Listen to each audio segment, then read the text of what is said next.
Hello, Dick Engine here with another video for you. Sorry about that, folks.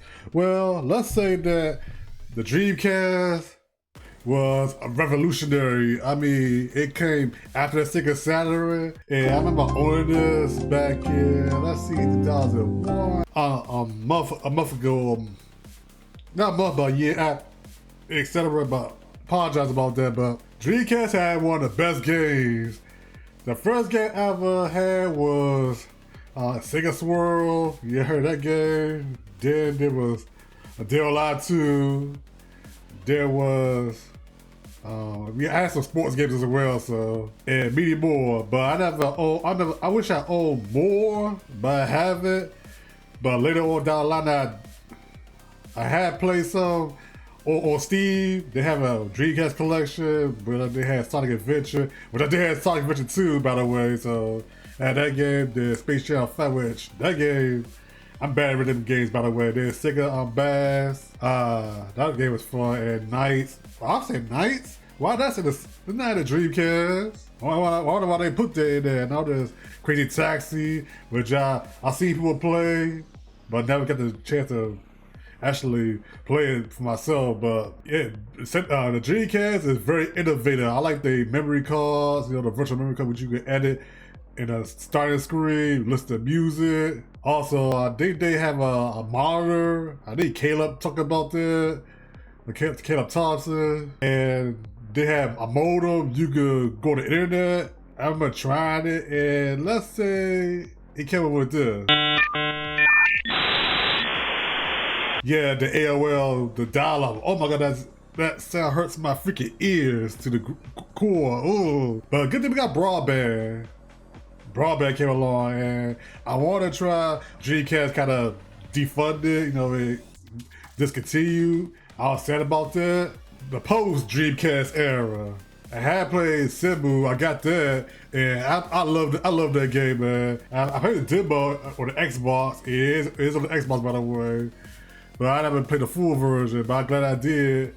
There were no Dreamcast games I played before the discontinued situation. That's Jet Set Radio Future.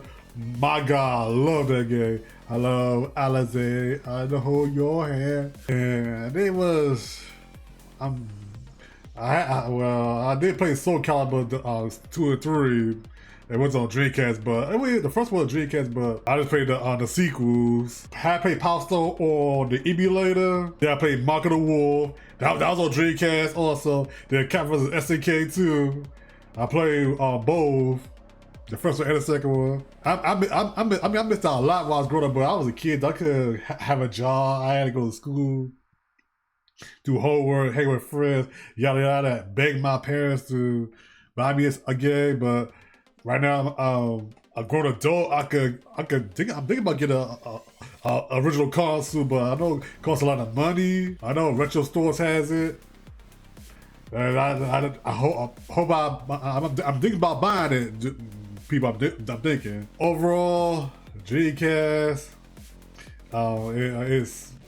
it always did to my heart though. That was one of the best. That was the first Sega console I ever owned, just so you know. I never owned a Sega Saturn nor Sega's Drive, Mega Drive or Genesis, whatever you call it, and Game Gear. Never owned that, but that's my first exposure to Sega and the first one I ever owned. But you can still play some Dreamcast games on Steam. You can buy them or also on Xbox, PlayStation. You can do that. It's not over, or you can download on the emulator and play it. I don't trust emulators to be honest, like Fight King. I'd rather have an original console.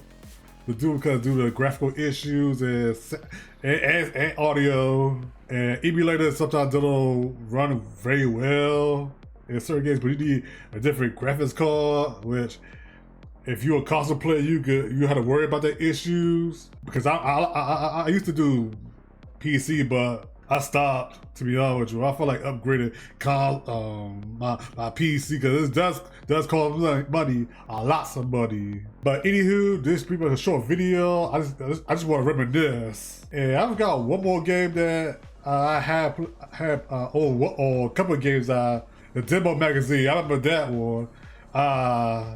We get the demos in the magazine.